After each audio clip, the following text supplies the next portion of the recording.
¿Se acuerdan de ese submarino Titán que implosionó cuando visitaba los restos del Titanic? Por supuesto que sí. Lo mostraron tanto que por un tiempo todos fuimos expertos en submarinos. Pero lo que es menos conocido es otra importante exploración que estaba ocurriendo al mismo tiempo al otro lado del mundo.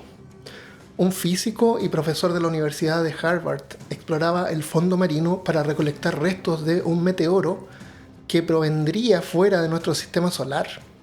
Avi Loeb, este científico, lo llamó IM-1, Interstellar Meteorite 1, porque sería el primer objeto proveniente del espacio interestelar detectado en caer en la Tierra. Solamente pensar de que este objeto viene de otras estrellas es alucinante, pero para Loeb era algo más. Algunas características indicaron que no solamente se trataba de una roca. Loeb concluyó que podría tratarse de un objeto artificial. Así es que recuperar los restos podría finalmente confirmarnos que no estamos solos en el universo.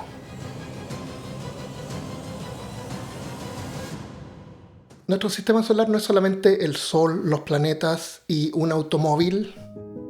Hay una masa de gas, polvo y más de 1 millón de asteroides con portes que van desde milímetros a kilómetros.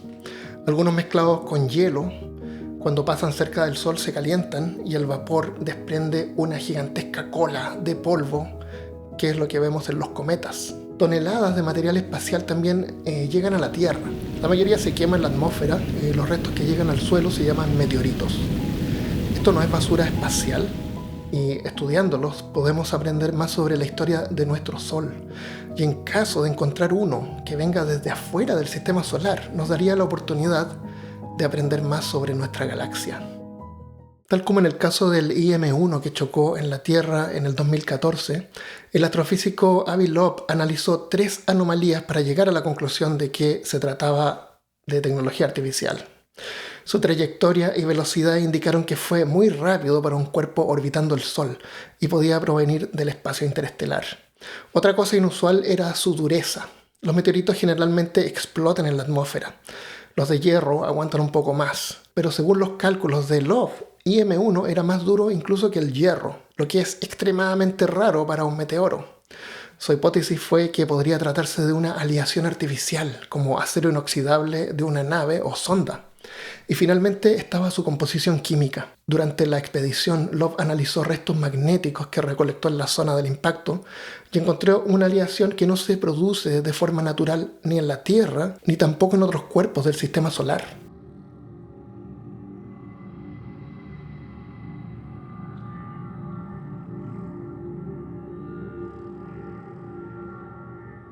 Aunque hoy en día no miramos mucho el cielo nocturno, antiguamente entender el movimiento de las estrellas era literalmente una cuestión de supervivencia, para orientarnos de noche y para calcular el paso del tiempo sabiendo cuándo era tiempo de plantar y de cosechar. Para estos antiguos humanos, el cielo parecía como un domo, algo estático que se iba girando. Pero si algo se movía fuera de lugar, era obvio que algo raro estaba pasando.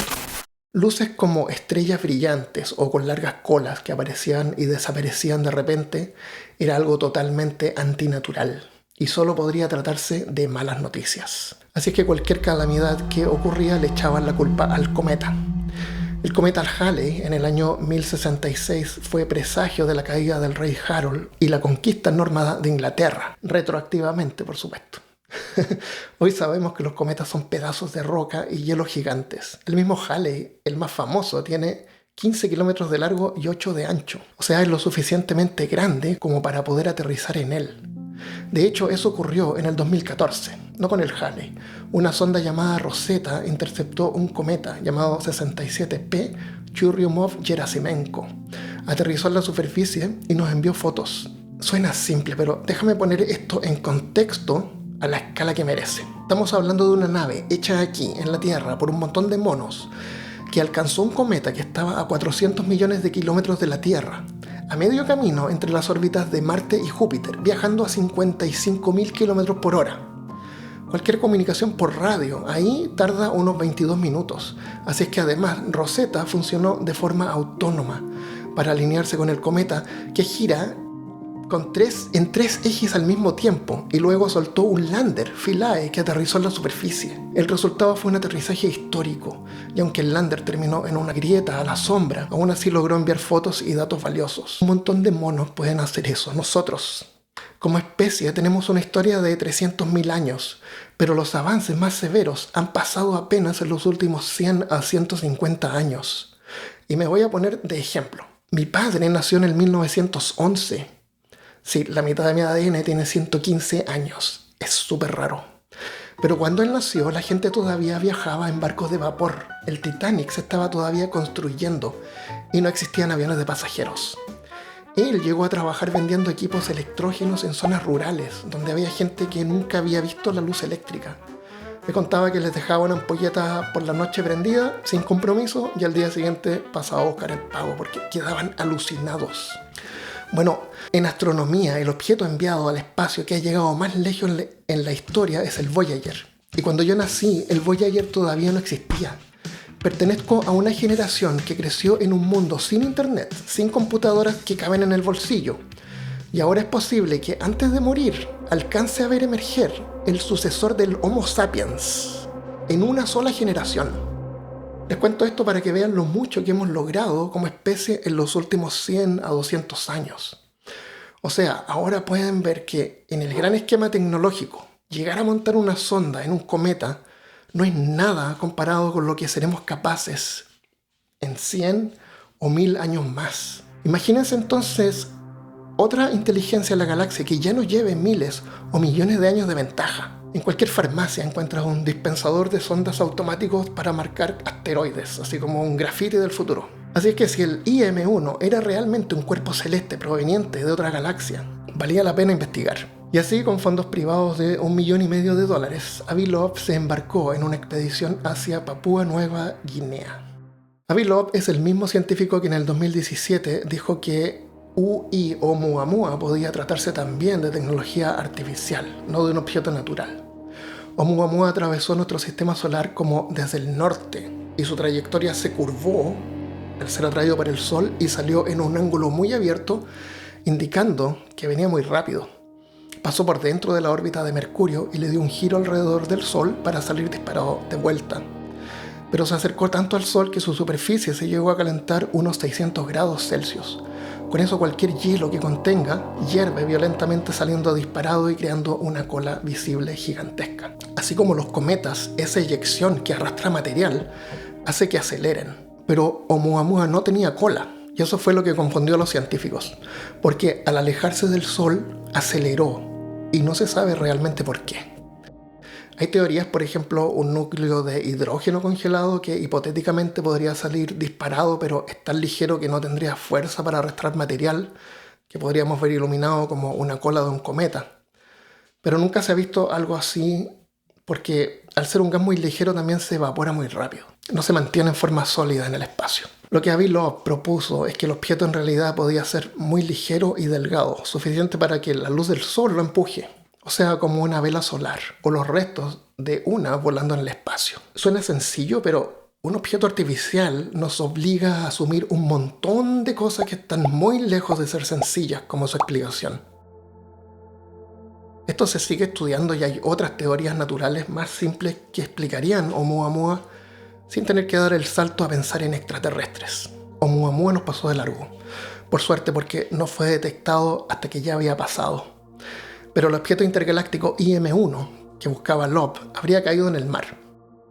La expedición al IM-1 utilizó un solo barco de investigación oceánica, sin submarinos ni vehículos tripulados, ni contó con radares activos propios para la detección del objeto.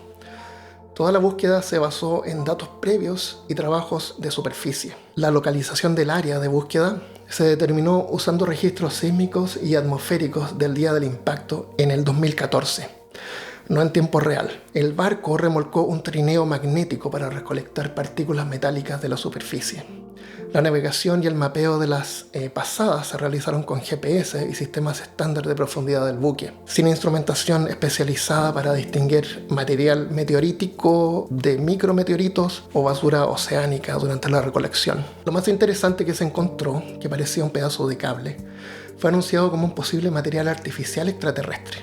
pero después de ser analizado, vieron que era solamente una parte de un electrodo, restos de algún sensor oceanográfico o basura militar. Y sobre el resto de partículas magnéticas recolectadas, no hay forma de verificar si corresponden en realidad a ese meteorito en particular. De hecho, puede que IM-1 ni siquiera haya aterrizado donde Love creía, porque trianguló el sitio usando una señal sísmica que coincidía exactamente con el horario y vibración producida por un camión que pasaba por una carretera cercana.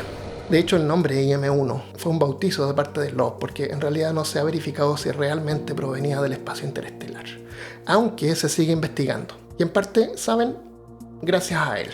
Avi Love es un profesor de ciencia muy respetado, con muchos aportes, pero también es muy controversial, porque sus anuncios pueden parecer algo impulsivos, sobre todo para un profesor de una universidad de prestigio. En mi opinión, esto es algo bueno y malo. El peor caso es que al ser profesor de una universidad respetable, sus anuncios excéntricos terminan dando a pseudocientíficos y charlatanes una oportunidad para apelar a su autoridad y legitimar teorías que en realidad no tienen fundamentos reales. Por ejemplo, un ufólogo que ve a Love en un podcast de Joe Rogan puede decir: ven, un profesor de Harvard admite que los objetos interestelares son tecnología extraterrestre. El problema es que cuando la autoridad se usa como sustituto de pruebas, se normaliza la idea de que una opinión vale lo mismo que datos reproducibles. Y terminamos con documentales como ahora la era de la divulgación, donde las pruebas no son más que testimonios de un montón de personas con rangos importantes.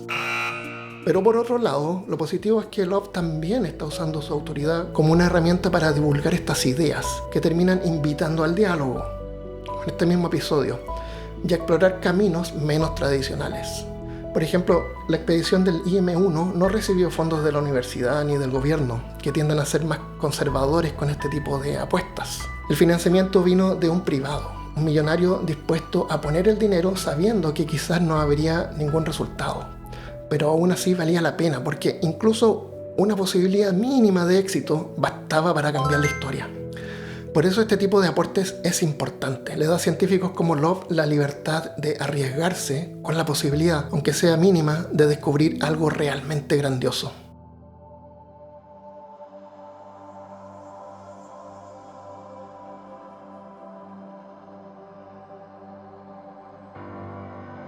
Asteroides y cometas nos recuerdan algo incómodo. No somos el centro de nada, pero sí somos parte de mucho, demasiado. El sistema solar no es una burbuja cerrada, es un espacio abierto donde cosas antiguas, violentas y a veces extrañas pasan de largo o caen aquí. La mayoría de estos visitantes son solo roca y hielo. Otros que vienen de muy lejos nos obligan a aceptar que todavía no entendemos todo lo que cruza por el cielo. Eso no significa que haya tecnología extraterrestre flotando por todas partes. Significa algo más simple y más importante. Nuestra ignorancia sigue siendo enorme, incluso cuando creemos tener buenas explicaciones. Explorar estos objetos no es buscar aliens desesperadamente, es medir hasta dónde llegan realmente nuestros modelos, nuestras certezas y prepararnos para ver lo que hoy nos parece invisible. Y aún así, tú y yo, mientras seguimos debatiendo qué fue lo que llegó desde afuera, ya hemos empezado a dejar rastros de nuestra propia presencia, más allá de la Tierra. Y de esto se va a tratar el próximo episodio, lo que nosotros hemos lanzado al océano del universo. Muchas gracias por llegar hasta acá. Ha sido un pequeño paso para el hombre, pero un gran paso para nuestra imaginación. Y si algo de esto te incomodó, te dejó con preguntas o te hizo mirar el cielo de otra forma, entonces el episodio cumplió su trabajo. Puedes dejarme un mensaje en YouTube o en Spotify, no para tener respuestas rápidas, sino para saber qué grieta se te abrió con esta historia. Y hasta dónde crees que vale la pena mirar después. Muchas gracias por ver y nos vemos la próxima vez. Adiós.